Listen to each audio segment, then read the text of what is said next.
Welcome back to another video. This is an exciting week. We're finally back skydiving. I'm super excited about that. The Caravan here is back from Mexico, so we have an awesome plane for the beginning of the season. We also are filming on a new camera. That's actually probably the most exciting thing. We've been filming these videos on GoPros, which are just notoriously unreliable. So we've switched over to a Sony camera. Currently stuck with a 35mm lens until we can find some new lenses. That's why you're set up on a tripod so far away. I feel like I'm shooting some sort of documentary, but the quality of the videos should go up. It might trend down for just a little bit until I figure out how to use this new camera, but then it's definitely gonna go up. This is a really, really nice camera. It's the Sony FX30, which is Sony's cinema line of cameras. So once I figure out how to use it, the video quality is gonna go through the roof.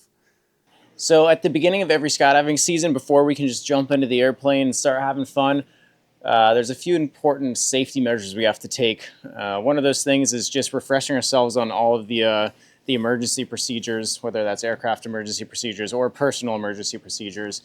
So we have what's called Safety Day, where we just bring everybody in, have a big pizza party, and review everything we might have forgotten over the winter.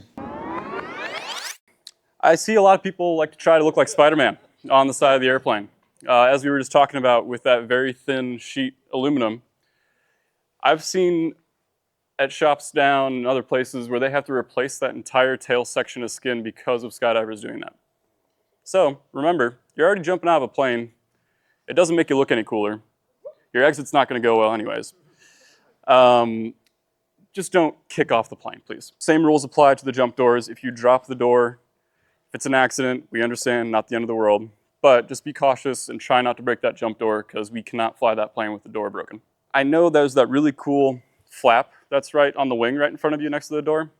It's not a handhold, so please do not hold anything that isn't designated to be held. So we have the handles, we have the steps that are around the door, all that kind of stuff. And those are the areas that we intend you to grab. Like around the door frame itself is structure, or part of the aircraft structure. So you can grab the door, grab the handles, things that are reinforced, but please, please, please do not grab onto the control surfaces. They're only meant to take force in certain directions. Not saying that one person grabbing onto a flap is going to rip it off the plane, but it's not designed to take that kind of load of people jamming across it or anything like that, and it could damage the aircraft, and it could make the pilot's job a lot harder. Implementing or using a camera for the first time causes a lot of distractions away from your normal jump operations. It can also create some major entanglement issues. When we first start to skydive and we go through AFF, what are like the fundamental things that we learn? Like what's the first thing we learn how to do going through AFF? Anybody? Gear checks. Anything else? What are other things that they kind of drill into us as new skydivers? Altitude awareness. What else? EPs? Anything else? Landing priorities? I also had to get myself current since I haven't jumped all winter. So I have to do a personal recurrency just to get my license current, and then I also have to do tandem currency jumps to get my tandem rating back and current. So the next video you're going to see is me taking my buddy Austin on a tandem for my tandem rating, and then you're going to see me take another student on his recurrency jump. Long door. Let's go. Woo! First jump of the year. All right, let me just pat. There you go. Have fun.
today's video was a little bit on the shorter side. We had a lot to do between getting airplanes ready, getting gear ready, getting current in skydiving, trying to figure out how to use this new camera. But next week we're going straight back to aviation, be flying the airplane around, hopefully jump into skydiving. I want to mount this new camera on my skydiving helmet to get some more high quality skydiving video. But for now, thanks for watching. If you would, leave a like on this video, leave a comment down below. How does this new camera look? And we'll see you next week. Wiener Wallet Watch, let's go.